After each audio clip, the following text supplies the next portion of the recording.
ngayon na takot sa commitment. I'm so happy na nakita at pinili sa isa. And deserve you both know each other. Plus the fact na I know already kayo sa family.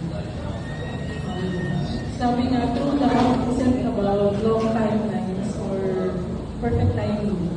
Sometimes it's about two people who know they found home in each other and kayo yun. To Pao, welcome kami sa family. I know my daughter is in good hands with you. Thank you din sa family mo for loving, welcoming and taking care of God. Maswerte siya sa inyo. And maswerte ka rin sa kanya kasi napakabait na bata niya. Truly a wife material. And to my baby Bushi, I will terribly miss you. Yung everyday na kasama ka sa bahay, I know hindi na mangyayari yun. Kasi life's gonna be different kasi hindi ka na sa amin, kayo pa ka na. Siyempre siya na yung magiging priority ko. Pero super grateful ako na mag-i-start ka na rin ang family mo. Yun naman yung ultimate dream ng bawat parent na makita mo feel settled and happy kayo. I'm proud of you kasi alam ko magiging good wife and mommy ka in the future. Thank you kasi hindi ka nag-settle for this. Looking forward namin sa little cat and little house soon. God bless your marriage. We love you.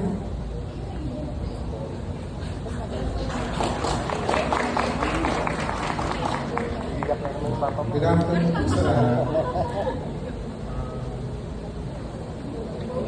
Thank you all for joining us to celebrate Cam and Pao, their beautiful marriage. We are so incredible, grateful and happy to have you here. Being the father of the bride, today has made me feel more proud than I ever thought.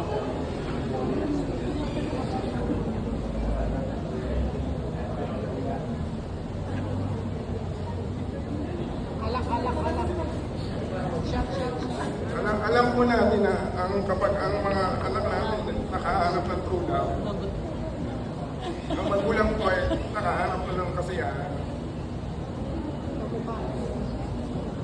Ang parang kailan lang, ang tao bumukod sa kanya, baby Bushi.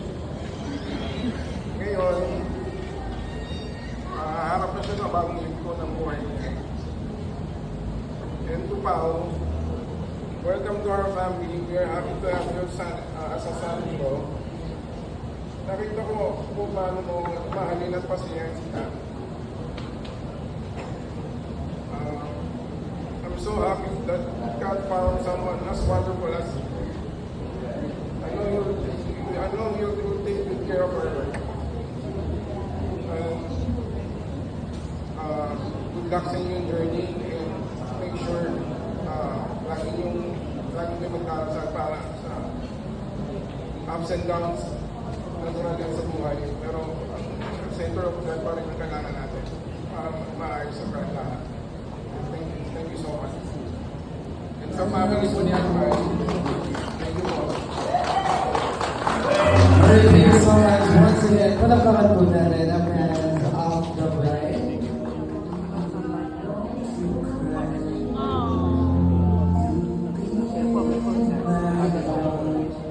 Alright, thank you so much.